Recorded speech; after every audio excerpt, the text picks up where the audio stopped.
It is the Fantasy NBA Today afternoon style. Your boy Rick Kamla, your boy Aaron Bruski. Brew, we're going to be rocking these shows Monday around 12:30 or 1 p.m. Eastern time. And it's great to be on the air with you, man. What's happening? I know, man. I feel like we've dodged each other the last couple of weeks. It's not fair. It's very exciting to be on the air with you. I can't wait, and I can't wait to learn from the greatest. So teach me, sir. Wow. There's a lot of sarcasm in there for sure. No, no sarcasm at all. Just happy to be here. I appreciate it, man. Coming from one of the GOATs, maybe a little smidge of sarcasm in there. One grain of salt of sarcasm. Anyway, he's Aaron Bruski. I'm Rick Kamla, and we are the Fantasy NBA Today. And we want to tell you about our great sponsor, Bet Online. The biggest betting weekend of the year is finally here. You know what's happening on Sunday, right? Means more updated odds, props for Super Sunday. Bet Online is the world's most trusted betting platform and your number one source for online betting. We have hundreds of prop bets, MVP odds, exclusive in-game live betting. BetOnline is your ultimate game day companion. Whether you're a seasoned fan or a first-time bettor, BetOnline offers you everything and more to enhance your game day experience. Visit the website today and make the game day action count a little bit more at BetOnline. The game starts here.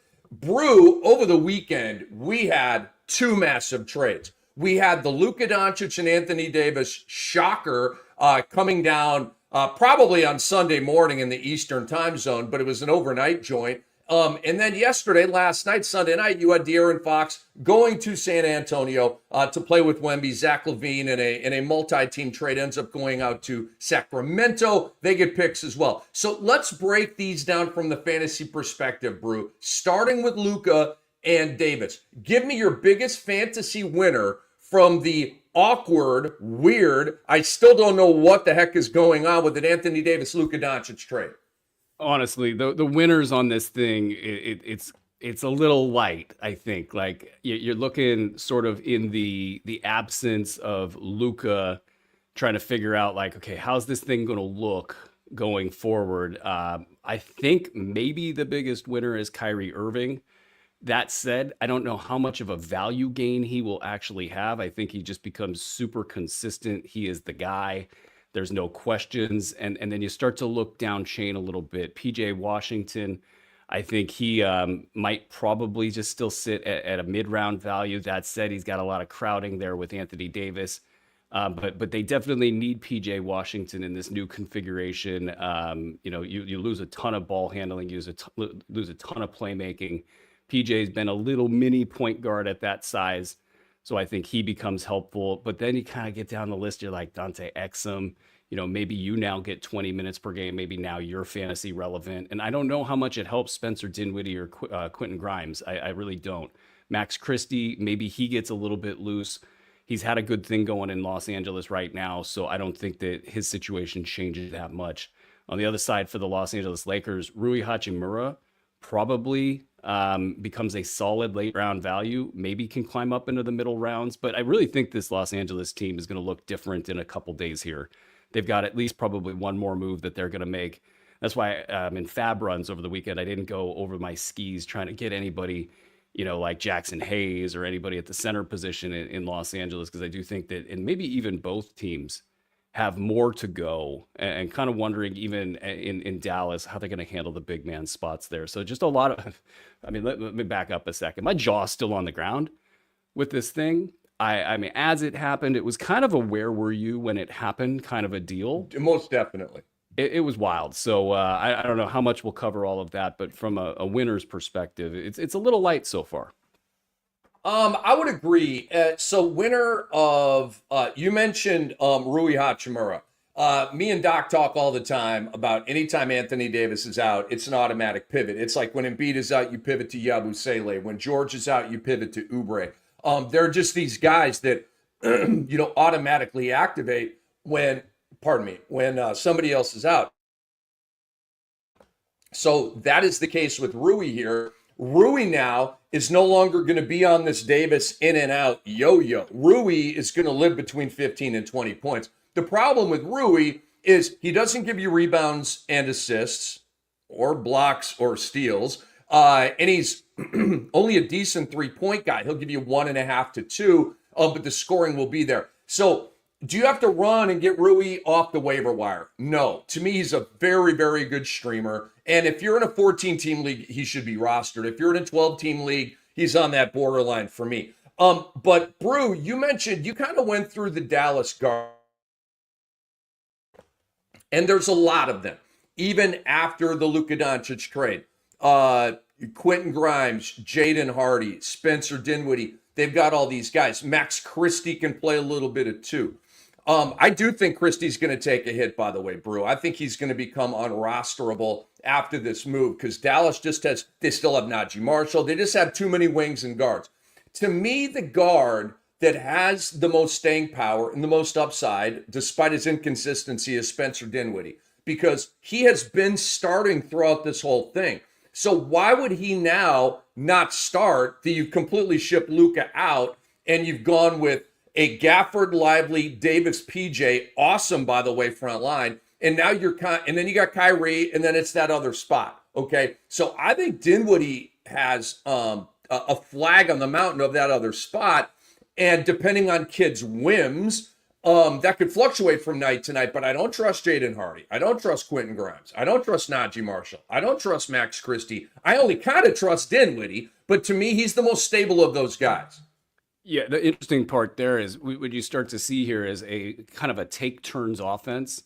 And I think it'll be an effective one because Kyrie and Anthony Davis know how to play that at this stage in their career, and they can kind of be smooth about that. PJ Washington will fit in, I think, real well because it's not like you want him handling a lot.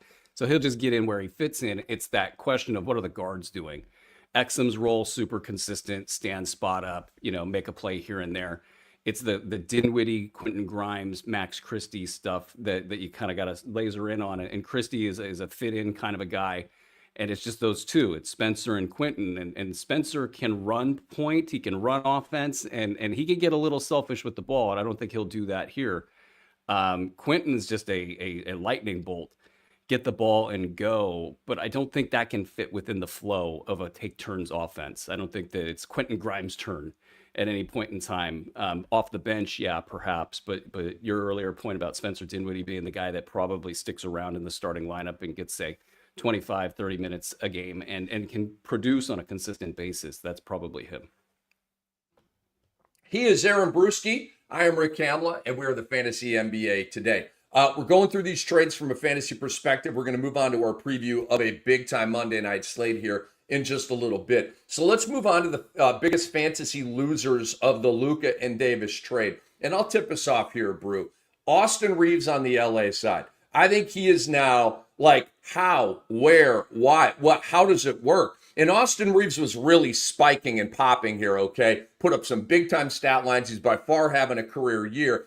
And, with D'Lo being jettisoned, that has created all of this for Austin Reeves. Well, now you went and got Luka Doncic, okay? And Luka and LeBron are going to dominate ball handling duties, which is going to take Reeves off the ball, become more of a catch and shoot guy. And he's still going to be solid, but his numbers are coming down, okay, for me in a pretty significant way. And then we went through all of these guys on Dallas, Brew, okay? And I'm not throwing either of us under the bus. I'm actually throwing this player I'm about to bring up under the bus. His name is Klay Thompson. He's a pretty famous ball player. To me, he's the second greatest shooter the league has ever seen, okay? And he's completely washed. And so now we went through all the depth, Brew, and all of the guys. Even after trading Luka, you've got, and they're not stars, but you've got a lot of role players, a lot of guys that can play the 2 and the 3 and even the 1, okay? So to me, Klay Thompson, where does he fit in now? Especially you're going to have Washington, Davis, and one of the centers. Is Klay Thompson your starting 2? I kind of doubt that. I think Dinwiddie's going to stay in the starting lineup. So Klay Thompson, to me, now is going to drift into the ethers of the bench. And now it's going to come down to whether he can make shots or not. And on a night where he starts 1 of 5, he may play 15 minutes. Yeah, I don't know. I don't think Nico Harrison really thought too much about what to do with Klay Thompson over the last couple weeks, but it's surely there now, and he's stuck. I mean, he's not worth his contract. He's not, able to make plays on his own. It's sad. I'm a huge Klay guy. I agree with your prior statement about his shooting ability, and he doesn't figure to play well unless Luka's there. I think the way you could get behind Klay Thompson is if Luka's throwing darts across the court to him in the corner, and he can just take eyes closed 3-pointers. And then, yeah, he can hit 3 of them a game, 4 of them in a game, and be valuable for your fantasy squad and be valuable for your basketball team. But now, in that take turns style offense that you're about to see, I mean, Kyrie can get him the ball, no question about that. But Anthony Davis gets tunnel vision. He's not a huge assist guy, though that number's come up in recent years. He's going to have a hard time finding Klay Thompson on the basketball court, especially in year one, which might be the last year that Klay Thompson's on a basketball court in any reasonable way. So, yeah, he's a huge loser here. Najee Marshall's a huge loser here. I'm curious what you think about Dan Gafford. He's been a first-round play over the last couple weeks. I mean, he's just going off. It's really been fun to watch. He's blossomed. Again, I mean, we've seen this multiple times so far in the last 2 years. Now he's playing next to Anthony Davis. Anthony Davis probably loves this. You know, he always wants a big man to play next to, so his minutes are probably secure. But what do you think about like the stats? They're coming down. I still think they're going to be solid. I wouldn't recommend anybody to drop him or anything like that because Lively's out forever. But he's going to score less because you have Kyrie, you have PJ, you have Davis, okay? And then you have Gafford. So to me, he's the fourth option. There are going to be nights where Dinwiddie's got it rolling, and then he's going to be the fifth option. The rebounds are coming down because now you've got to share the pain with Davis. And I think Davis's rebounds are coming down because he's got to share the pain with Gafford. But of course, that's what he wants, right? He doesn't want to play the 5. So I think I think they're going to complement each other pretty well because Gafford's an old school lob threat on the offensive end, rim protector on the defensive end. Davis wants to do more, not wing stuff, but like pinch post, elbow stuff, right? And so I think the spacing's going to work with them. And, what I'd like to see, how about Davis and Gafford get their Allen and Mobley on, where these guys are actually lobbing to each other out of the dunker spot, which is just such great basketball to watch. I'm not sure Davis and Gafford are going to bring that to a boil this year, but Gafford's numbers are coming down. I hate to say it. Yeah. And but it is exciting to think, and I wonder if Nico saw that. He sees Cleveland just running away with the East right now.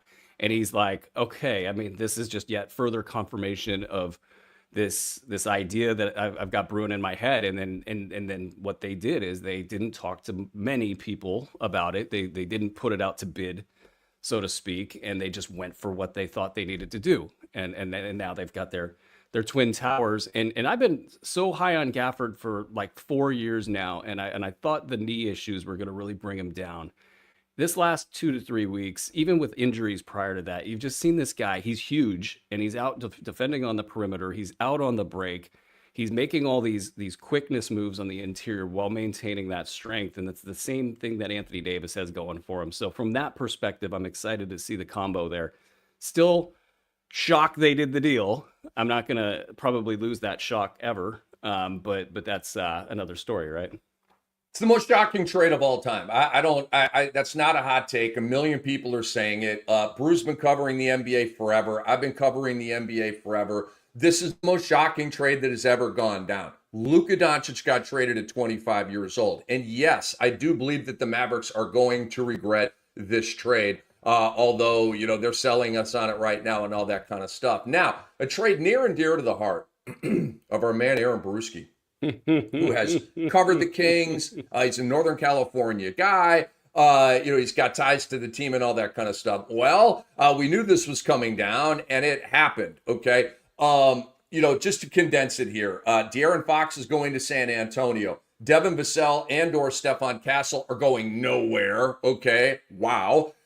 Sacramento, to me, did not get enough. They do get Zach LaVine, who's a hell of a player, having basically a near all-star season. Not that he's an all-star with the Bulls. You get the point. Like, performance-wise, pop-wise, big game-wise, overall stat line-wise, that's an all-star stat line. But you got to have the wins to go for it. Just ask Tyrese Maxey, okay? Unbelievable stat line. And sorry, bro, your team sucks, okay? That's how it goes, and that's how it should go, in my opinion. But let's get into biggest fantasy winner, and then we'll get into biggest fantasy loser here on De'Aaron Fox going to the San Antonio Spurs. Brew, you go first. Yeah, the winners here, it's foggy. It's foggy, and foggy to the point where maybe there aren't any winners at all. And because I'd be tempted to talk about my guy Keon Ellis, which I could do all day. But we just don't know what Sacramento's going to do next. I mean, the fact that LaVine is the guy here, and I know the options are minimal out there. They really were, and they are. anytime that you're bidding against yourself, one team bidding, you're not going to offer that much. But like Zach LaVine is the guy you get in this deal, that screams Vivek. He's been wanting Zach LaVine forever.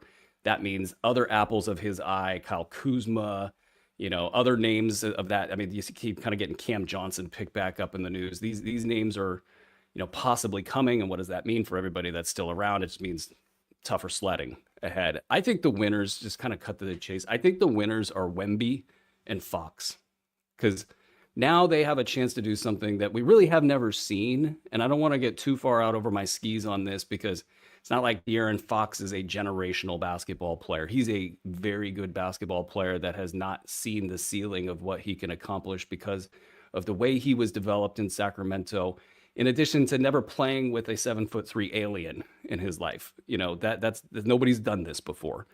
The fact that with his speed and his handles and his feel for the game, that he can run a pick and roll with that guy, and you've got to cover lightning one direction, and basically you can trap it if you want, and then maybe Fox can probably throw it over his head backwards and not even look and get it to Wemby for a 4-on-3, or they collapse, he kicks it back out to a guy that can shoot over the top of anybody from 30 feet if he wants to. It's going to be fascinating to see what that does to their stats, because now you've got an uncoverable kind of a situation. Right now, Chris Paul can't do that. Nobody in San Antonio that's there right now can do that.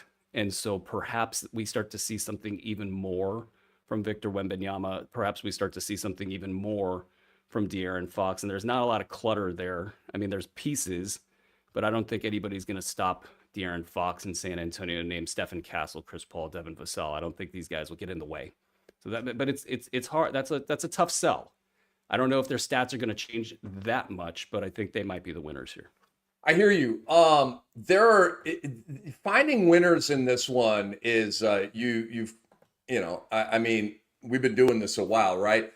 You got to dig, okay? And for me, in 30 deep, the holy grail for me of all fantasies, because I haven't won this chip yet, I want this chip very, very badly. Zach LaVine has been the key to my team. Last week, Brew, I started Zach LaVine. Remember, and then boom, like on Monday or something, and we go back to, we can't do the daily thing, but it is what it is. So I was stuck with zeros from Zach LaVine all week. I also started Walker Kessler. He gave me like 2 games, and I took 2 massive L's and fell from number 1 in the power rankings down to number 3, which kind of pissed me off, but it is what it is. Anyway, Zach LaVine is the key to my basketball team. When he is in there, and when Kessler is in there, and I've got SJ, and I've got a bunch of good role players, good luck. I got Brook Lopez as well. Pack a lunch when you're playing my squad, okay? But, so Brew, LaVine going to Sacramento, I love this move, okay?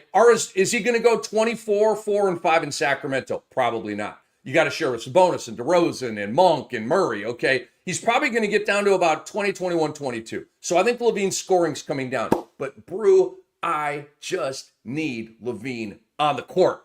I just need him playing and doing Zach LaVine things. Even if it's 85% of what he did in Chicago, I'll take it. Because I was very fearful of him making it through the deadline on the Bulls. They make the decision, we're late, but let's start to get our Cooper flag on. And then, boom, he doesn't play. So, or to go to another team that, like, Sac is psyched to have Zach LaVine, and there's excitement about that. Whether it'll work or not is another story. But that, to me, is a win for Zach LaVine in fantasy basketball. And then the other guy is Josh Giddey up in Chicago, because you remove LaVine out of that, and you're still going to have Kobe White, and you've got Lonzo Ball playing well now, and you've got Ayo Dosunmu. They got a lot of guards, okay? Pat Williams is still there.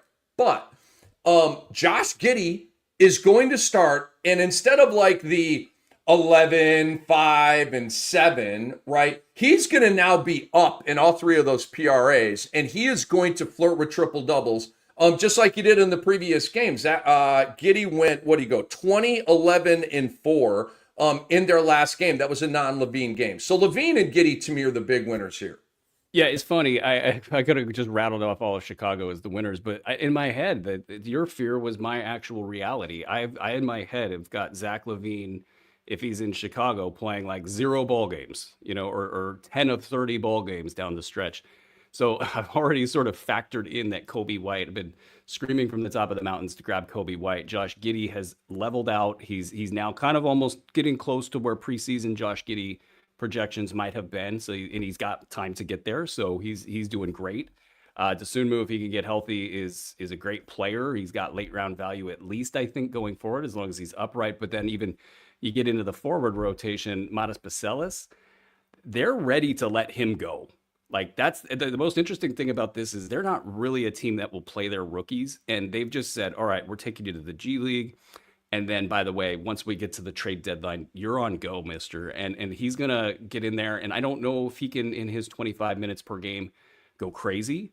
If he can be a guy that can be consistent enough across the stat set to be at least a late round value every time you put him out on the court with that mid round upside. If he can climb a little bit higher, he's super quick, very thin. How he survives against NBA level bigs is going to be an interesting question because he's quick enough. He's just not big enough. But he's got a lot of versatility, can shoot the three, block shots, a lot of excitement there. And then Jalen Smith. Everybody's been waiting for Jalen Smith to get loose. I think if you're trading Zach LaVine, you're definitely trading Nick Vucevic. That's the next shoe to drop. I wouldn't be surprised if he landed in Golden State. What comes back would be a question, but right now you're looking at a 5-man crew of White, Giddey, Dosunmu, Bacelis, and Jalen Smith with very little backups. I'd even argue that Kevin Huerter and maybe even Trey Jones to some degree, that clutters it up a little tiny bit, but Kevin Huerter in 25 minutes per game can be valuable. He could be a late round guy in your fantasy league. He's been waiting for a new opportunity and he's been okay this season. It's just Zach is so crazy. Right. He hasn't had an opportunity to really just sort of be himself. And in Chicago, they don't care. He could do whatever he wants. He could be himself for 25 minutes per game and be good.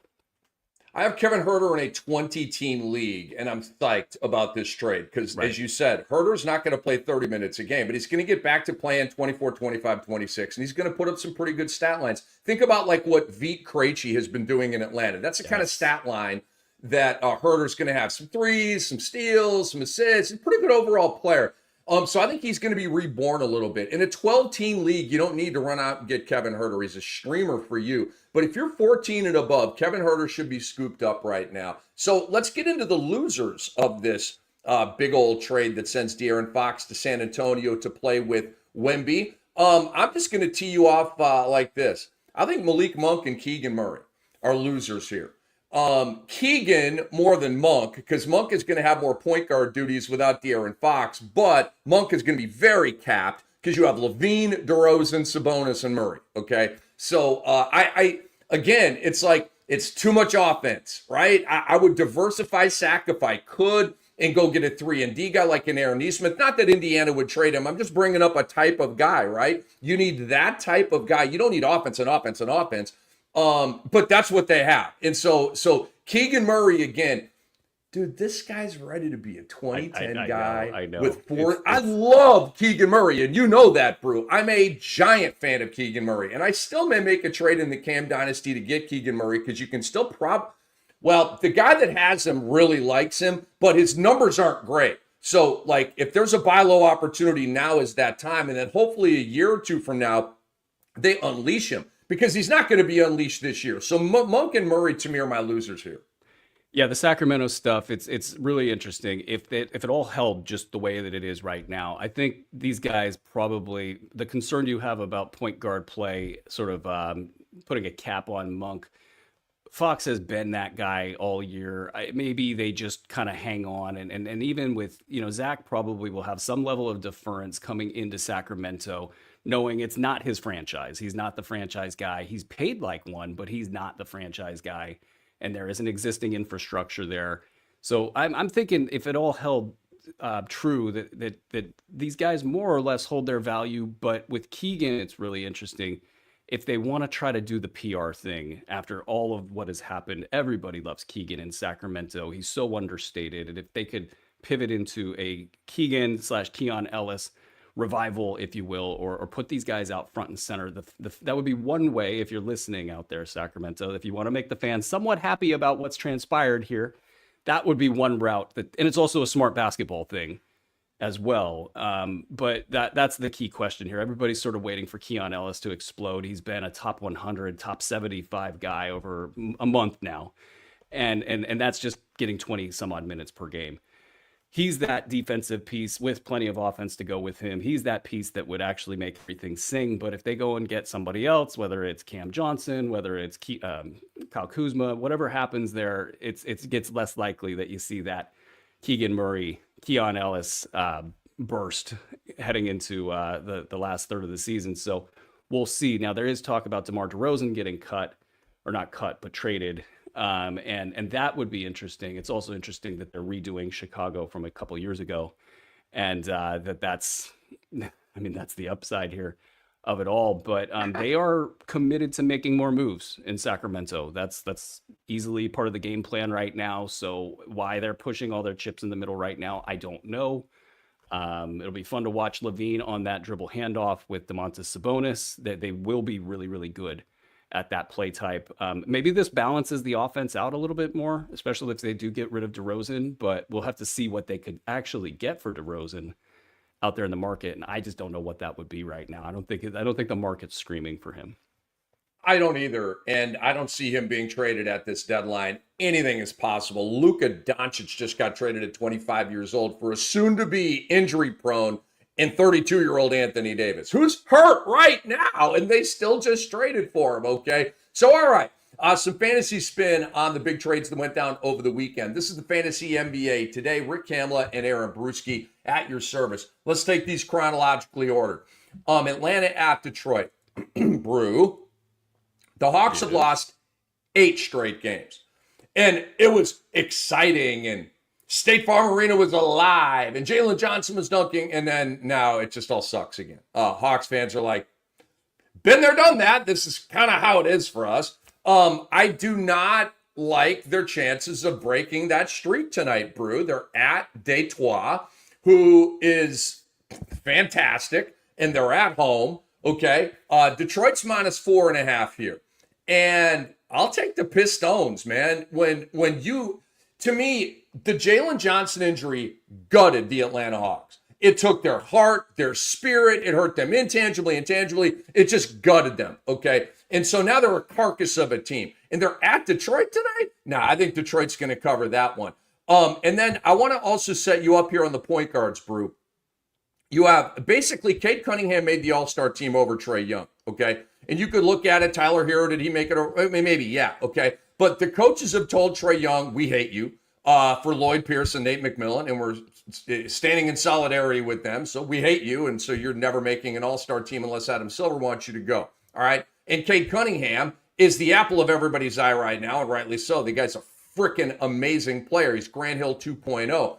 I do not see an all-star statement from Trae Young tonight. I don't. He's averaging 24 and 11 against Detroit this year, right around his overall averages. I don't see a 30 and 15 pop game. I just don't. Cade Cunningham, okay? I sniffed into the PRA over prop bet, Brew, but it's too rich, okay? He's averaging 25, 8, and 12 against Atlanta, which is amazing. That's a PRA of 45. The PRA prop is 43.5. No. If this is 39.5 or 40.5, I'm banging it hard, but the books are too smart for that. So think about it, Brew. 25, 8, and 12 is basically a perfect game from Cade Cunningham. So anything less than a perfect game is going to probably drop him below that 43.5. Too much variability for me. They're both going to have good numbers, but I don't see an actionable bet there for Trae and for Cade. No. And there's something about Detroit. Okay, so I don't know. We haven't done too many shows lately. I have a bet on JB Bickerstaff to win Coach of the Year, and I got it at 52-1 in the preseason, and I believe he's in second place right now. I kind of just saw that Detroit was good and that they had the weak East and they could climb up into the 6th slot. And now I just didn't have in my mind that Cleveland was going to be bunkers. And Dude. It's funny that it's the alternate coaches, coaching against each other. I know. All Most of that. years you'd be in the clear here with JB. Oh yeah, He'd have all I'd that be buzz. hedging and it'd be all great. Now I'm just sitting there staring at this thing with the little payout that they offer me to get out of it. It's only 2.5 times the money, and I'm like, I don't want to deal with that. But anyway, I digress. They've been shooting so well in Detroit over the last, say, month and a half. I mean, every single player on the team, 5-10% over their season career averages. that's when they got into their winning streak and everything started turning for them, and they lost a couple games. And I thought, okay, of course they were going to lose a couple games. They couldn't shoot like that forever. Now they're winning games again. I'm still a little concerned that they may be shooting a little bit over their skis a little bit in this sample here over the last month or so, which makes your Cade Cunningham maybe just fading it a little bit here. I think that's pretty much by the book right there. As far as the game itself goes, yeah, Atlanta, they don't have too much to play for here this season. They don't control their picks. So basically they can go win, and that's great and that's fine and it's good for development. But is somebody going to play through an injury for this 10 seed? No, they're not. It's just going to be kind of whatever they want to do in a given day, play some of these young guys. I think the injury does at least make some players interesting that weren't interesting, a month ago. Vit Krejci's been good, though lately he's been on the bench and it's been bad for him. I would probably hold wherever possible just to see where this goes because he was a top 75 guy for a really long time. Zach Risachet, this could be really good for him the last third of the season. He's got a lot of offensive talent. He'll every now and then get you some defensive numbers, though it's not very consistent. But they could just roll the ball out there and let him go. And Onyeka Okongwu had a nice burst there where he was super productive. He's been slow the last week or so. So kind of, some things that we've always seen with him. But at least they're interesting now. Clint Capella probably dealt at the deadline. What will that look like? Interesting. And then Detroit just rolling and Cade Cunningham, they've got a great fit there where shooters space the floor. And the only thing I want to see out of these guys is Asar Thompson be consistent. But, it's baby steps for him, and that's understandable. Yeah, the blood clot thing was a real setback for him. It's amazing that he's back and playing, but he's on a minutes cap, obviously. And whereas his twin brother has a rocket ship attached to his back, pun, I guess, intended, Asar doesn't. He needs the playing time, and he just needs to play more ball. I do have a prop bet over for you all here on the Fantasy NBA today. Rick Kamla and Aaron Bruski. Malik Beasley, his number's 15.5.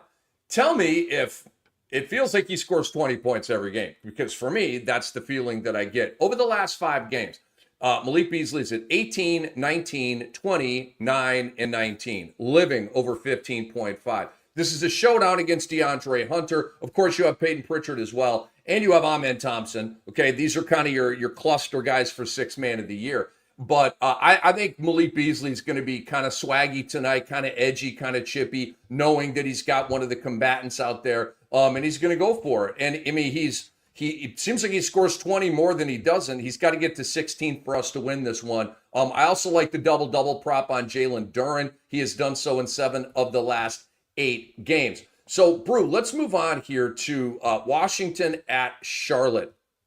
And me and Doc, Steve Alexander, have been talking about, and last week we hit a couple of these, okay? Miles Bridges point prop overs. And I think we were 2 for 2 on that last week. Well, then we have the weekend, and so things have corrected here. It's priced out for me. It's now 24.5. And if you want to go the other way and flip it, I would recommend that more than I would going over here. And it's a great matchup. It's Washington at home. You might have 30 tonight. But it's just, to me, it's too expensive. He's, over the last 5 games, he's gone 22, 26, 23, 27, 24, living over 20 points a game. But he's got to get to 25 tonight. Too rich for my blood. And a major fantasy buzzkill. Let me give you 2 takes here on Charlotte. I shouldn't say massive buzzkill. It's just a buzzkill. Vasi Micic, who's been playing well, taking over for LaMelo Ball. He's now hurt. He's got an ankle injury. KJ Simpson, if you're in a 20-team or above, you got to look into him and pick him up. If you're anything less than that, don't. And then I want to tell the people here, Brew, about Musa Diabate, because when they really get their tank on, he's going to be double-doubling all the time. All right. Over the last week, the numbers have been solid, not great. But in the last game, with Mark Williams having a big game, Diabate went 12, 7, and 3 with a block and a steal in 21 minutes. If you're in a 14-team league or above, Diabate should be on a team. Yeah, I mean, we're talking Mark Williams here. This is a guy that he played the other day, and everybody was shocked because there had been 2 games off with a foot injury, and everybody's just buying in and buying in and buying in, and then all of a sudden back with a foot injury, and I think everybody's hearts collectively fell to the ground. Diabate needs to be on rosters, guys, and if not just for the every other back-to-back game off where he's completely by himself on that squad. The parts about Bridges and not taking the over here, and what probably people are extraordinarily excited to take the over in a game against Washington. And yeah, maybe he goes off, but Washington has a lot of players that are of his size. You know, a lot of length that it's not great length, but it's length that's his size. That team is so bad right now. Washington, I don't know, whenever they can get Kuzma out of their system, he kind of went in and he's like, no, it's my team. And they're like, no, it's not. You're gone. We hope you're gone. But now he's shooting the ball every single time. Malcolm Brogdon in there shooting the ball every single time. All of the guys that you want to develop. And that's been my thing with Washington is up until the trade deadline, it's the veterans team. After the trade deadline, it's all development all the way. So right down the line, you know, Bub Carrington, it's probably not in this order, Justin Champagnie, and then I've been grabbing Nicholas Vucevic, or I'm getting the name wrong there for sure, but I've been grabbing him. The small amount of time I've seen him play, it looks like he's gotten stronger. It looks like he's even quicker. He can shoot the rock. He's a live body. They don't care. If as long as everything's fine with his contract and he stays healthy, I think down the last third of the stretch of the season, he's going to be on the floor. Tristan, pardon me, Vucevic, thank you very much. It's probably Vucevic if I had to guess, but those guys, Keyshawn George, you know, that entire youngster crew, Vucevic, thank you, Andre. That entire crew, I think, after the trade deadline is going to go off, and these guys have been getting 10 minutes a game lately. And people stash them and drop them, and understandably so, but I've been trying to clean that up as much as possible. And Charlotte losing Josh Okogie, he was one guy that was going to keep things regular. Micic going to keep things regular. When those guys are out, it's going to get ugly. And that's why I wouldn't also take the Bridges over, is it could get so ugly even against Washington, believe it or not, that it's just untenable. I like what you said about Washington, and especially Justin Champagnie and Bub Carrington. I agree. I'm not rostering them now. I don't believe that they should be rostered now, because you got to try to win games now too. If you have an excessively large roster where you have guys on your team that literally never play, well, then pick them up now. But if you have decisions to make and all that kind of stuff, just wait until the deadline passes and then pick them back up. Jonas Valanciunas will get another start tonight. Alex Sarr has already been ruled out. So let's move on to Houston at New York. Big old game. Number 3 in the East against number 3 in the West. And you say, wait a minute, Houston's number 3? Yep. Memphis has a half-game lead over them right now. And Houston's lost 2 games in a row. Will the Rockets be pissed and motivated? Can they go into the Garden and beat the Knicks without Fred VanVleet and Jabari Smith? The Rockets won the first meeting by 12 down in Houston. Fred VanVleet's out with a right ankle sprain, and Jabari's out with, the significant injury. Alpi Şengün, has been missing games. And he is questionable for this game with a left calf contusion. He has missed the last 2 games. Guys, the spread, I looked at it 2 hours ago. The spread was Knicks minus 5.5. Play this. Okay, here's why. The Rockets are shorthanded. Will Alpi play? I hope so. But I like this even if he does play, because you don't have VanVleet, you don't have Jabari. Brew, the Knicks are coming off of a very high profile, very embarrassing home loss to the LA Lakers on Saturday. On a Coach Tibbs team with those badasses, those barking dogs, they are going to be feisty tonight, okay? Like, sometimes that's a flimsy angle. Oh, they got blown out. They're going to come back. I do like that angle a lot, but especially with a hard-ass team like this, that is a absolute angle. I believe, Brew, that this is going to be a cat game. And remember when Brunson went off against Denver? He had like 30 and 15. I'm not tooting my own horn, but I just had a feeling. I told Doc, that's going to be a Brunson game, okay? Load up, PRA, point prop over, whatever you want, okay? Boom, I hit it. Well, I'm feeling the opposite now, because you got Amen Thompson that should be haunting Jalen Brunson, and Brundog will still get his. But with or without Şengün, especially without Şengün, Cat's going to go off. I see this as a Cat game, and I see the Knicks covering the spread here, Brew. Yeah, this is. I mean, all the angles are the motivational angles. That is, they're in play here. When you see Houston come across the floor now, you get fired up because you don't want to get your ass beat. I mean, let's just be real about it. And then on the New York side of the line, or pardon me, well, let's flip it to the Houston side of the line. This is a game they foam their mouths for in Houston, so they're going to be motivated. I really wish Fred VanVleet was in this one just to watch him going around screens and just covering Brunson. That would just be phenomenal to watch. And then Amin Thompson, this kind of player has given Brunson all sorts of trouble in the past. I don't know that they'll throw him on him directly, at least to start. They'll probably at least switch a few of those matchups, and at some point in time, Thompson will be on him, and that will effectively shut him down. You'll have to see what's going to happen with a little bit of a light lineup. OG Anunoby, it feels like he's out, right? Is he all the way out, or is he still questionable? It was, I believe he just OG is out. He's out, so Precious Achua has been the guy getting minutes, and that presents at least a more athletic kind of a situation. This game to me kind of feels like an under. I don't even know what the number is right now. It's a good call. Yeah, like it feels like it's going to be a grindy game. I mean, Steven Adams probably gets minutes if Şengün doesn't play. The Şengün piece is obviously huge because that's the entire fulcrum of your offense, especially without Fred VanVleet there. The game could get grindy, really, really grindy. And in advance of the trade deadline, they got 5 games this week in Houston too. That's another thing to just kind of keep in mind. Like they probably don't let up at all, but if they look at possibly playing some youth like Reed Shepherd, he's got some minutes in the last few weeks. Maybe he could actually get into this game. Cam Whitmore's been dealing with an illness. He's been quiet. These are guys, I don't know if they're going to do anything in the trade deadline, Houston. They've been very confident in their team.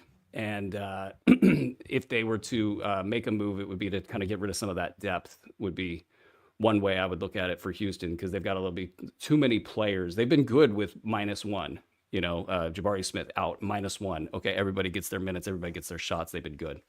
Yeah, interesting game. Definitely going to watch this one tonight. It's my favorite game of the night by far. Brew, I have another ATS release, and it comes from the mind of Aaron Bruski. I'm not a big total guy, Brew, but occasionally I get the tickle on a total. I got the tickle on this total. How, with Houston, maybe without Şengün, definitely without VanVleet and Jabari, and the Knicks are without 15 to 17 points a game in their lineup and OG Anunoby. How are these teams going to hit an over on 224.5? Okay, that's 113, 112. Or, so just think about it. That's how 113, 112. This game could be 101 to 99. I really, Brew, was expecting this number to be like 213, 212, something like that. And it's 224. I think there's undervalue on this. I think there's significant undervalue on this. I really do. I think that's well spotted by you. Yeah, when I look at over-unders, 3 years ago, I was running bets here for us and doing it every single night. And over-unders are their own little animal. I'd be looking at those ref assignments and seeing how many fouls they call. Because if the only way for this thing to get over that number in this configuration is, are they going to the line all night? And if they're going to the line all night, there's extra possessions, there's extra value, more points on the board if that's the case. But not so many foul drawers, on the Houston side. So if the under feels pretty good for looking at it for 3 seconds. No, I mean, and then I bet we came together, two bright minds, for an under for the people here on the Fantasy NBA today. Rick Kamla, Aaron Bruski, two of the goats of this thing. And let's talk about Milwaukee at OKC. The Bucks beat the Thunder in the NBA Cup final, and it wasn't close. 97 to 81. Really mysterious performance by OKC. The Bucks were pissed about losing it last year, and they really were sort of on one. We get a repeat of that here, okay? OKC, last I checked, was an 11.5-point favorite. I'm not sure that they should even have a number up, because J-Dub is questionable for this game with a right wrist sprain, unless Andre Lemouche, our great producer, has found that he's been cleared to play. But Caruso, questionable as well. Cason Wallace left the previous game with an injury. So there's some stuff going on for OKC. And if J-Dub is out, how is OKC going to cover 11.5 against the Bucks? So maybe that line is indicating that J-Dub's going to come back and play. I think he'll play, but as we speak, he is currently questionable. So that's all interesting to me. And how about the Aaron Wiggins game, Brew? 41, 14, and 3 with 6 bombs from Aaron freaking Wiggins in the game. I believe it was on Saturday night without J-Dub. So take me into your thoughts here on OKC and Milwaukee. Yeah, I mean, Wiggins, he's good. It's a freaking Thunder. Their 9th man is good. Their 12th man is good. They've got 500 draft picks, and Dallas didn't call them at all for the Luka Doncic trade. Yeah, no, I mean, if J-Dub plays, obviously that kind of washes out the back end of the late round guys become more questionable for your lineups, and everybody knows that. I think this number is kind of ridiculous. You know, it's built on the fact that OKC deserves this number. They've been wrecking teams. They've been wrecking box scores with or without players. They are that good. I get it. But like right now, there was a little spicy note after Wemby played Giannis, and it was Giannis saying something, and there was no follow-up on this. At least I didn't see the follow-up. It was like they had this game for the ages, banging, you know, like, I'm taking the ball down the court, I'm going at you. I'm taking the ball, I'm going at you. Back and forth, and they were just getting after it. And then it felt like somebody crossed the line somewhere, because Giannis is like, well, basically, I'll fight you over it. You know, that's how I roll. And so he's on one right now. It feels like he doesn't think he's getting respect. This team's got a little bit of, you know, kind of, this is the last version of it, possibly. And who knows? Maybe the Luka stuff had some impact on Giannis business-wise. Who knows? I mean, the Milwaukee relationship seems like it's at least at a mild tipping point. So anyway, I think this Milwaukee team is fired up. I think that they're going to come in and play this thing hard. And they have Giannis, and Giannis presents issues for OKC that, you know, they can solve, but maybe not at the level of 11.5 points or whatever the number is. So I'll be opening up my account tonight, and I'll probably be making a play on Milwaukee as well as that under.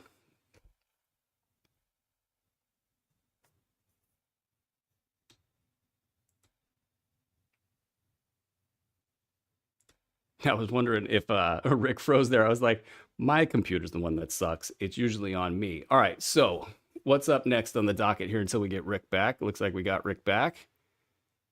Rick is back.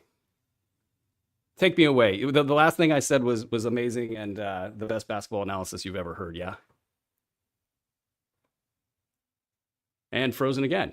All right, let me get my schedule up here, and we'll just take it from here. Next up, we've got, let's see here. Looks like San Antonio, Memphis. I'll roll with it. San Antonio, Memphis, next up on the docket. I'm kind of curious if Fox will be available for this game, because you've got your medicals that need to get swapped. You've got your physicals that need to happen. It's a short turnaround here. That said, I think they've had this in the works for a while, so it wouldn't be surprising if he is available. But that said, it's asking a lot. So what you'll probably get if he's not available is the get off game for everybody else that's on the roster for San Antonio. So your Stephon Castle, your Devin Vassell. And out of curiosity, I kind of wonder what they might be thinking there with somebody like a Devin Vassell. If he's somebody that might be expendable at the trade deadline. I think he's somewhat established some market value. He's been somewhat healthy in fantasy leagues. He's been a top 75 guy over the last, say, 2-3 weeks. It's been a little off and on with some time off here and there. But as we get Rick back here, I stole your thunder, Rick, and I just started running with the next game on the docket here. What do you think of this San Antonio-Memphis matchup? And did you need anything else on the Thunder and Bucks now that you're back? Yeah, just I actually wanted to put this out about Damian Lillard.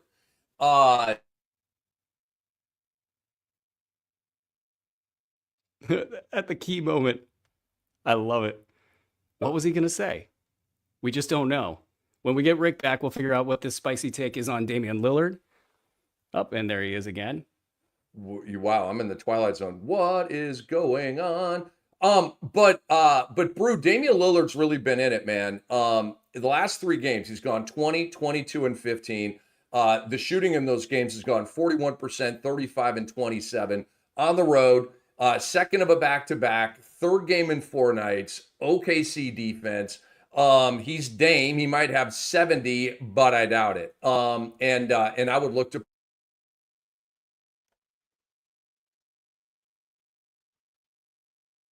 I'm curious. I'm pretty sure that was Morant. come. Oh, go ahead. We have John Morant questionable and Wemby questionable for this game. So that creates definitely some issues, man. But let me Well, while you're change. doing that, I'll talk on Wembenyama. If he's questionable with this illness, and this impacts everybody, of course. I'm curious if Fox isn't going to play in this one tonight for whatever reason.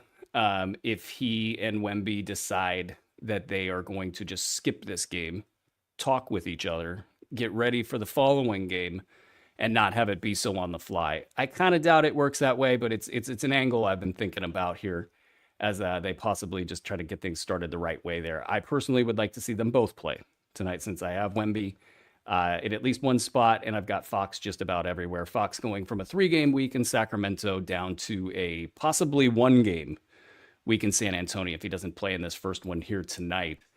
On the Memphis side, the John Morant stuff's super annoying, right? I mean, we can all agree on that. We finally got a Scottie Pippen Jr. game out of him last night in the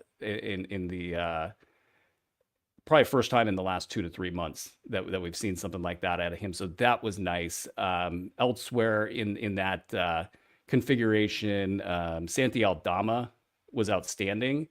I think anybody who's dropped him at various junctures throughout the season has definitely regretted it as soon as 1 or 2 games following his return, because he's right back in the mix as a mid-round guy. Memphis playing extremely well right now, and that's pretty amazing when you consider still a lot of turnover within the rotation. John Morant sort of in and out of the lineup all year. You've got the center positions had all sorts of different challenges. There was Zach Edey getting injured for a stretch and them just sort of splitting minutes while Jaren Jackson Jr.'s had a banner season. Not being the guy with the ball in his hands has always been the better configuration for him. Rick, you appear to be back. Or a still shot of Rick. We're going to go weekend at Bernie style with Rick here. Looks like we've got Sac and Minnesota on the docket next. But before getting out of San Antonio and Memphis, I don't think there's anything extraordinarily new or exciting as I sort of scan my brain here. I get to let my tuft of hair down when I'm not the show host, and usually I'll spec it all out. I get to go from scratch here. But I think the take in there is if Ja doesn't play, give Scottie Pippen Jr. a look, and then everybody else should be sort of in their lane and going. Make sure that Santi Aldama is not on a waiver wire in your league, because he's probably going to go top 75 the rest of the way, and that'll be that. Let's get into Sacramento at Minnesota. So this is a huge shift, and it's going to be like a long exhale. There can be conflicted feelings all over the place for Sacramento fans, the team at large. They're on the road, so they'll be kind of sheltered from the fan aspect of this at least a little bit here. But there was a line in The Athletic, Sam Amick, who started his career in Sacramento and is one of the best reporters in the nation now, working for The Athletic. And they were, the team that is, and the players on the team, frustrated with this process. And I thought that was directed at not so much De'Aaron directly, but at the situation at large, and not so much on the Vivek and the front office side. I think they've got their issues with the way that the team's handled various things, and all of that's been well publicized. But this decision for De'Aaron was made a long time ago, in my opinion. When he hired Rich Paul, when they didn't take the extension, when they a year and a half ago, when all this stuff started happening, I think everybody knew the writing was on the wall, and they were willing to give him the benefit of the doubt that this is just kind of business and setting yourself up to make the most amount of money possible. All of that made sense. But in the back of their minds, I'm sure they were all thinking, like, you're not in it with us. Your foot's in San Antonio, your foot's in Houston. You're 1 foot out the door here. And I think that's been the frustrating part for this Sacramento ball club. And it wouldn't be surprising, with or without Zach LaVine, who's probably not going to be there if I had to guess. They're going to show everybody what they're made of in this particular game and show that they don't need De'Aaron Fox to win. Now, of course, they do need De'Aaron Fox to win, but I think that'll be the mentality that they bring into this ball game. And with one less player, you'll get the full run for Keon Ellis. And if this team is wise, they'll do it as I was saying earlier, is push Keon Ellis and Keegan Murray to the forefront of this basketball team. And they absolutely will need to do it defensively because of the LaVine and Malik Monk alignment not scaring anybody in the league. But if you add Keon to that 3-guard rotation, you will at that point have something that it's at least serviceable and then Keon can do his thing. As far as Keon goes, I would basically say he's been a hold for me for virtually all season. I dropped him in a couple spots, and then as soon as I caught the wins of this last month of top 75, top 100 ball, I had him already picked up in most, if not all, of my leagues.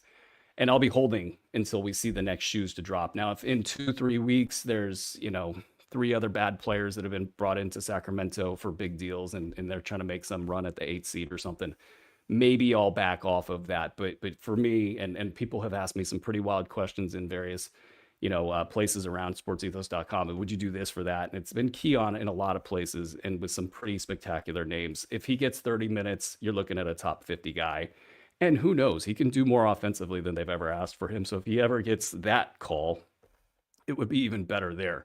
On the Minnesota side, you've got the injury to Julius Randle. I wonder if they can somehow take on assets to parlay that into a trade and get him out of there. I think that's wishful thinking. But with him out and Dante DiVincenzo out, the entire level for this team has risen. And so guys like Mike Conley, who you're kind of looking at, he's 38 years old. He's like, can this guy actually keep it going?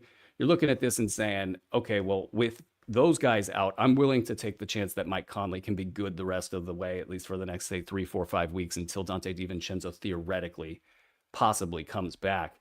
But Anthony Edwards, who is, I believe, still questionable for this game with his illness. We'll have to get an update on that here real quick. But he's going to go off. I think even, we didn't see it in the last game, but Jaden McDaniels, he's going to go off. From a top 75 to 100 perspective, he'll go off. I think even guys like Nickeil Alexander-Walker might be valuable. And I want to see what happens down roster. Josh Minot, if I'm getting that name right, probably not. Anthony Edwards getting some shots up after practice. That tells me he's playing. Might not is the answer there. So with those guys, I think that you're going to see a rising tide to lift all boats. And let's see, after them, we've got New Orleans and Denver. New Orleans is also a target team for fab pickups and waiver wire pickups this past week. DeJounte Murray out the rest of the way with the torn Achilles. That's just very sad news. And it's blown a hole in a roster that's right now attempting to trade Brandon Ingram, and I'd be shocked if they're not attempting to trade Zion Williamson. I think them playing him every other game right now and him going public and saying it's the team, not me, that's another, if not like the 5th most recent signal that these two the organization, the player, they're not long for each other. So I think they're just trying to keep them on the floor to establish some kind of trade value. Now, if that takes place over the summer, it wouldn't be shocking. Same thing with Brandon Ingram, because nobody in the league right now wants Brandon Ingram. Those two players maybe touching base before the trade deadline this week, just to get their name out there in trade circles to show people that they can be on the court. I wouldn't be shocked if we saw some of that. But then after the deadline, as we get into the tank, and as these two players don't want to hurt themselves, the team don't want them to get hurt, and nobody really wants to play out of those two guys. I think you're going to see a really good fantasy squad. Jose Alvarado, Brandon Boston, huge guys in fab pickups this week. Brandon Boston especially went underneath the radar, and he's been proving it to some degree for about 10-15 games this season. He was just fine at minimum a late round value, every now and then reaching up and getting you mid-round value. I think he's got that the rest of the way. Maybe a brief hiccup for those games where Brandon Ingram and Zion come back and play. But beyond that, Yves Missi, he's probably fallen off in some leagues. He's a guy that should be owned the rest of the way. Trey Murphy going off, and I guess my only concern with Trey Murphy is, does he get sort of bored with that? Do they want to close the book on that? You've had a great season. You'll play, say, 3/4 of your games the rest of the way, and in the last few weeks in April, we're just going to shut you down because we want to all the way lose, and we don't want to risk an injury in the last week of the season for you, Trey Murphy. So that's going to be great with those concerns. Javonte Green probably hits the radar every once in a while. Jordan Hawkins, once he gets back on the court and can get a little bit of a rhythm, he'll probably be on the radar for some late round value. But this squad, for the guys that are going to be playing, and CJ McCollum, another guy that's going to possibly be on his way out, really opening up a lot of space for the Brandon Boston Juniors and the Jose Alvarados of the world. Alvarado hasn't been able to stay healthy. That's the big concern with him. If he gets 25 minutes per game, does he just fall into a heap on the ground? So that's why Brandon Boston, for me, is the top pick up there, though I would have understood if you had ranked Jose Alvarado higher because he has better per minute pop. And we've seen him go off in the past. He's had, I think, a 40-point game in the association, and he's a good ball player. Again, just can he stay healthy? And Brandon Boston Jr. just looks like exactly what they want down the stretch. Let me see if we got Rick back here. We do not. So we've got Indy at Utah next, and Indy's just kind of cruising right now. I don't see anything new out of them per se, so we won't spend a lot of time there. Miles Turner questionable for this game with a right perineal strain. So Desmond, or pardon me, the Indy side of this thing, I think you just kind of roll them out there as normal, though keep in mind that Utah not really competing much these days, so the Indy starters might not get a lot of run if the game goes quick. That said, it's in Utah. It's a good little trap game for the Pacers there, so hopefully you get a competitive game. And this update, Rick Kamla out for the rest of the episode. Tech issues. So we'll wish Rick well with his computer, and I know my computer's about to die, so it's a good thing mine has held up here, but we'll keep it rolling here. We got Utah, all the same instructions as the past. Nothing really has changed for them, other than, of course, my guy Drew Eubanks is out. That's no fun there. It might open the door for Micah Potter to be the center of choice down the stretch, if and when guys like Walker Kessler start hitting the shelf, Lauri Markkanen starts hitting the shelf, John Collins. That's an interesting one. I love it. John Collins, that's an interesting one because Sacramento was really the spot for him. But I don't think if you're Sacramento and you're trying to win games and you're trying to accumulate assets at the expense of future development, that's not a smart idea, but it's Sacramento. But his market collapsed a little bit here.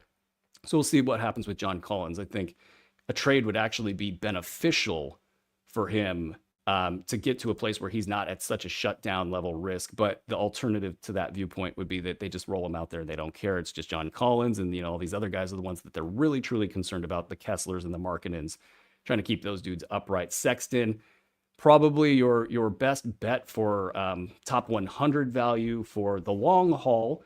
That said, he's probably going to give way at some point to Keontae George and Isaiah Collier, who I kind of like above Sexton just from the standpoint that he's the guy that's been solid in the past, and to expect him to be solid another season while he's more of the old guy in this situation, I'm not as excited about that. So I actually have him a shade below the two young guys, and including all of their deficiencies and such. Bryce Sensabaugh, we'll keep an eye on him to see if he can have any consistent value. We know he can reach up into the sky and do something. It's just consistency has been the issue there. Utah, just ugly stuff. Phoenix at Portland.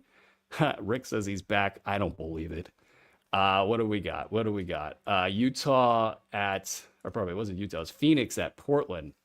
Phoenix, really, what is Phoenix going to do to get Jimmy Butler? I don't know if, Rick, we can bring you back in here, but what does Phoenix got to do to get Jimmy Butler? Bruce, so sorry about the technical difficulties, man. Have not dealt with this in a while. At this point, it seems like it's Phoenix or bust, right? With Jimmy Butler telling Golden State. How does Jimmy Butler tell a dynasty that he will not extend a contract with them when he is desperate to get out of Miami. I just don't understand that. Like, why would you reduce your options? Okay, well, the answer to that, as I do in stream of consciousness, is because he really wants to go to Phoenix, and he would rather go to Phoenix than Golden State. But that's a really dangerous game to play because Phoenix has this guy named Bradley Beal, who nobody wants at his current price point. The only way Phoenix can bring in Jimmy Butler is to trade Bradley Beal.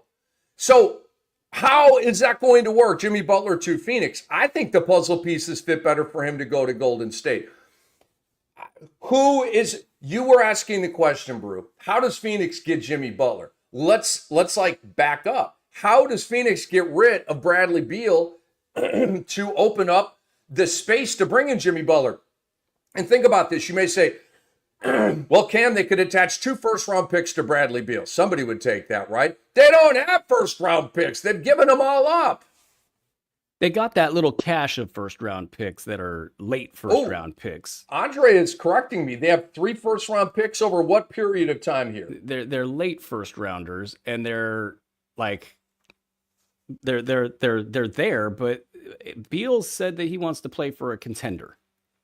And a contender needs to absorb that salary. And so which contender is going to take that on? I'm kind of curious if Golden State or somebody like that would be looking at that kind of a move. Yeah. Some other team needs to kind of come out of the woodwork here and decide they're desperate enough to take on the salary and to take on the headache. And then get some remuneration for it, but it feels like, and if here's another thing, as you were saying, that stream of consciousness is like Jimmy Butler's probably really confident that he can get to Phoenix if he's doing that, because he definitely don't want to stay in Miami. Like that would be a crazy, like I can do business with anybody kind of a move. It's like you've cut my salary by X, even though I have rights. And that fight might take place later in time, but it can't be Miami. And if you're going to cut Golden State out of the equation and say I don't want to play with Steph Curry, that's telling me you got a pretty good hand in Phoenix. But we'll see about that. As far as the game itself goes, Phoenix, they're kind of in trade limbo right now. They're waiting. I mean, you've got Yusuf Nurkic is on the bench, doghouse. And then you've got Bradley Beal. They're making it as uncomfortable for him as possible. I don't think this team can possibly rally around this cause right now. They're all waiting for the next shoe to drop. I think Phoenix heading against a Portland team that's surging right now. They've ended their tank in Portland. This is Chauncey Billups coaching for his job, getting the troops to win, gaining a little bit of cred around the league. Because of, the wins that they've been able to stack up. They've got a lot of good young players. I'd be more leaning toward the Portland side of this equation. I don't know what the line is here. I could find it in 2 seconds. The line here is Phoenix -5 on the road in Portland, with trade mumbo jumbo going on in the background and them not playing well, and Portland just trying to win games right now. I would be looking at that.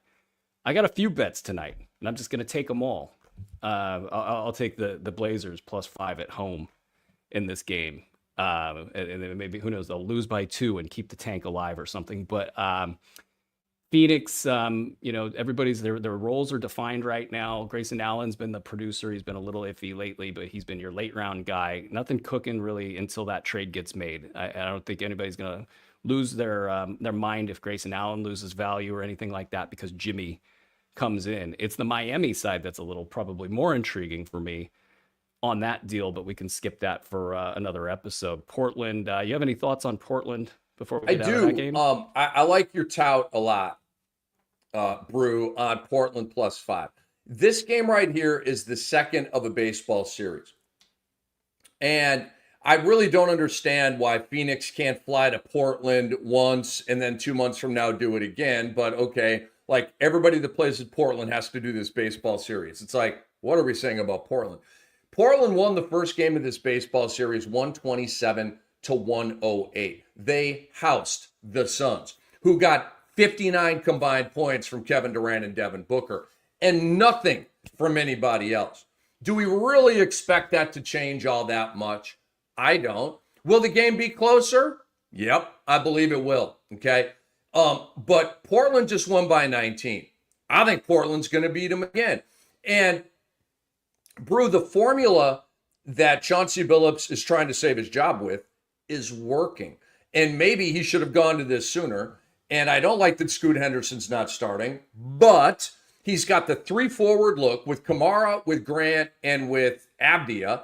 And he's got Ayton and he's got Simons. Okay. Most teams are going to a 3 guard look. They're going to a 3 forward look. And you've got these versatile, badass forwards, all 3 of them, and it's totally working, man. It gives them size, gives them versatility. They can play fast. They can make shots. And the Blazers have won 7 of their last 8 games. They're 4.5 games out of 10th place right now.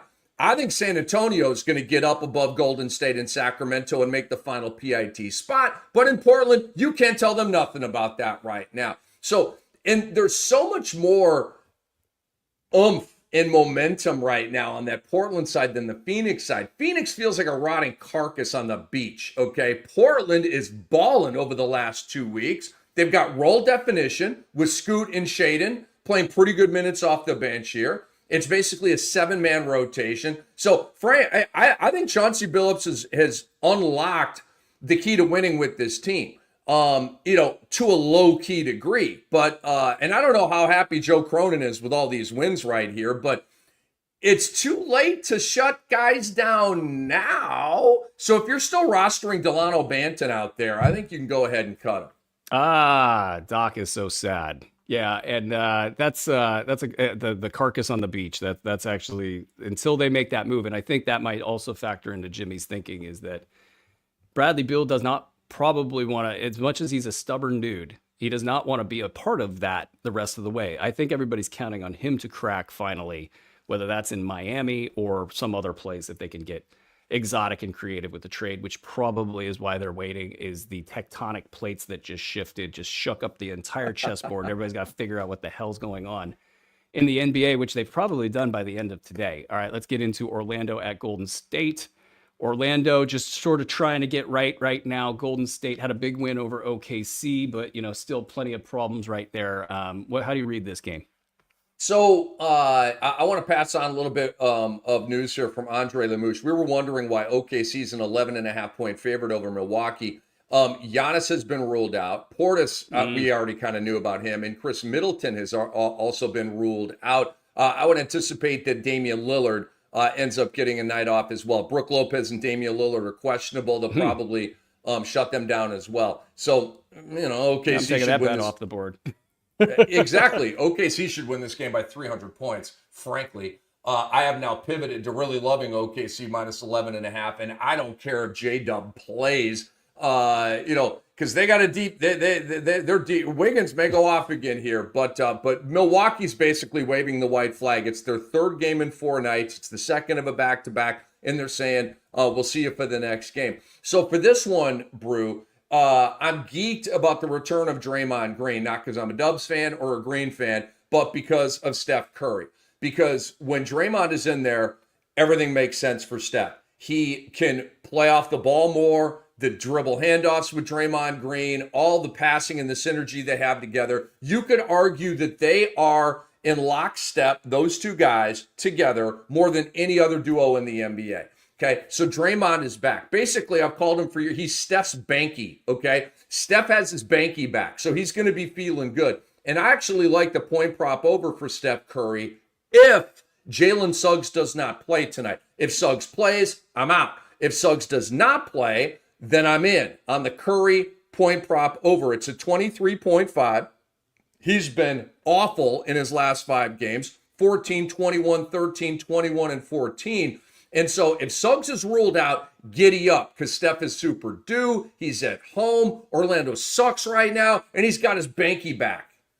All of that makes sense. And even then, I'm still waiting for Orlando to get their mojo back. It's been ugly. The shooting percentages for Paolo Banchero have been ugly. Wagner's been okay-ish. You just got players. Goga has been limping around after a week off due to both hip and concussion issue. Who knows what's going on with him? Wendell Carter always looks like he's hanging on by a thread. Suggs is the key here. Suggs is the dog that makes it all go. He's responsible for so many of this team's wins, and against Curry, that would be a problem. And then all the stuff with Draymond, it will put a jolt back into the team, and they need it in the worst way. Their heads have been hanging. They look like losers out there. And Dre, even if he's playing poorly, will at least give them confidence. I'm waiting for Orlando to get back. It's happening either this game or like the next game. I'd have to take a deeper look at their schedule because they can't play this bad forever, even if Suggs is out. But yeah, no, this is a get-right game for Steph. Good call. I like that a lot. So what else do I have here? I think you mentioned the mojo, and I completely agree that Jalen Suggs, he's not the best player on the team, but he's the most important player on the team. He's their spirit animal. When they don't have Jalen Suggs, they're empty. When they have Suggs, and they all play like that, okay? Anthony Black has completely faded to black, Metallica style, okay? Send him back to waivers. He has hit a wall or something. The last 4 games, he's gone 5, 14, 0, 4. Bye-bye. And these are games without Suggs. These are games that he's starting. He's been absolutely terrible. Franz Wagner over the last week, Brew, has averaged 30. Paolo Banchero over the last week has averaged 16.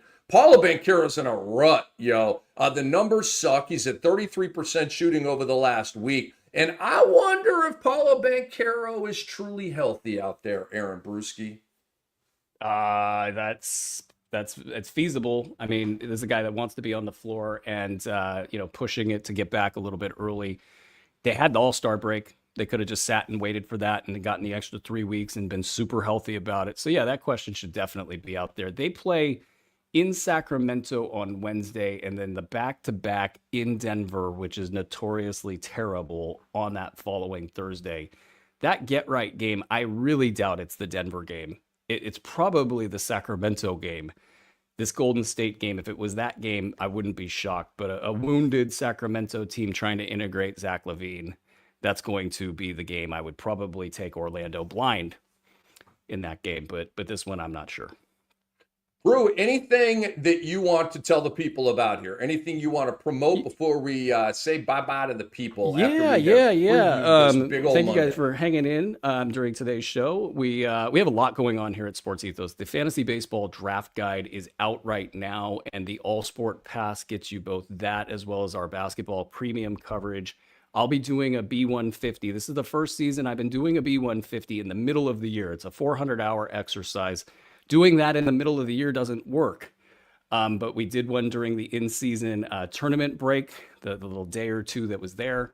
Now we get a big fat all-star break to actually do the same exact thing that we did before. We're able to unearth player values at just such a high level. So if you have the All Sport Pass, you'll get both the baseball guide as well as the B150. And then as you turn, you'll be back in a football season and then next year's fantasy basketball season right after that.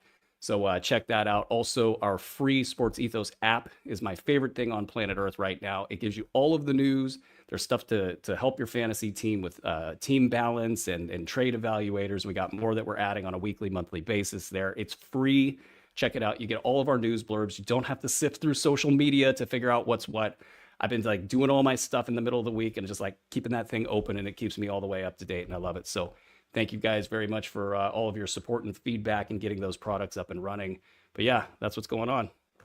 I love it, man. I echo everything that Brew is saying. And check out me and Steve Alexander tonight. We'll be on around midnight Eastern time. This is a big old Monday night slate, so we'll be on Howlin' at the Moon. We'll also fire up a preview show for the Tuesday night games, and you'll see that hit the wire coming up here tomorrow. I'm excited about the debut edition of our new NBA show hosted by me. It's a solo project, and I'm completely geeked about it. Brew is going to be joining me on episode 1, and we've got a lot of cool bits and a lot of cool little segments and chapters within it, and that's going to change week to week, but we've got an extravaganza planned for you today with the big trades that went down. Luka and Davis, and obviously Fox going to San Antonio. So please be on the lookout for that at Ethos Fantasy NBA, and follow me at Rick Kamla Sports, and follow him at Aaron Bruski, Bruski. So For Aaron Bruski and for Andre Lemouche, I am Rick Kamla. Thank you guys so much for watching us right here. Subscribe to the podcast, drop us a 5-star review, and always remember, this episode's been brought to you by Bet Online.